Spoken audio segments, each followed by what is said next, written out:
ल आज हामी पढेका छौँ होइन परमाणु र परमाणु भने के हो? रासायनिक प्रक्रियामा भाग लिन सक्ने सबभन्दा सानो कणलाई परमाणु भनिन्छ। परमाणु भनिन्छ, ठिक, एकदम ठिक छ। ल परमाणुको बनावट, परमाणु के मिली बनेको हुन्छ? परमाणु उपपरमाणु कणहरू मिली बनेको हुन्छ। उपपरमाणु कणहरूको नाम के हो? प्रोटोन। प्रोटोनको सङ्केत पीले जनाइन्छ।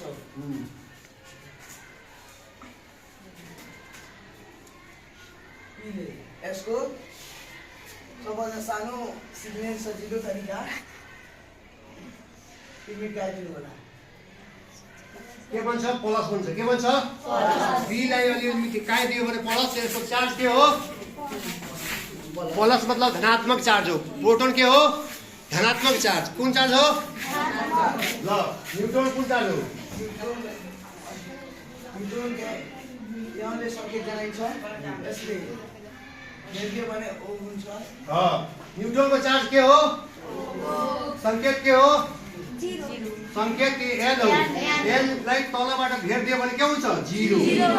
टीलाई अलिकति मिटाइदियो भने के हुन्छ? प्लस। प्लस मतलब धनात्मक, प्लस मतलब धनात्मक। अनि एललाई 0 घुमाइदियो भने के हुन्छ? 0 बन्छ। यानी कि चार्ज के भयो? 0।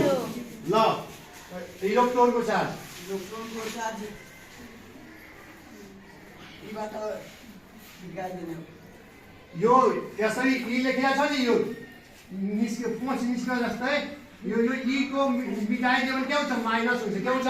माइनस भनेको ऋणात्मक, ऋणात्मक हुन्छ, वरिपरि घुम्छ। यो ऋणात्मक हो। ल यसको पिन, प्रोटोनको पिन कति हुन्छ? 1 एटोमिक मास युनिट। प्रोटोनको पिन 1 atomic mass unit. 1 atomic unit. र न्यूट्रनको 1/1878 एटोमिक मास युनिट। ठिक छ? ल 1/1837 atomic mass unit. 1837 atomic mass unit. कुरा बुझ्यो नि? ल इलेक्ट्रोनको 1 एटोमिक मास युनिट। 1 एटोमिक मास यानी कि दुवैको बराबर हुन्छ। कसको?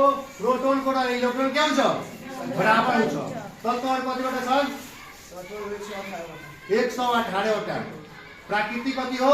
92 वटा। प्राकृतिक 92 वटा। कृत्रिम कति हो? 26 वटा। जम्मा कति हो? 118 वटा। 118 वटा। ल धन्यवाद।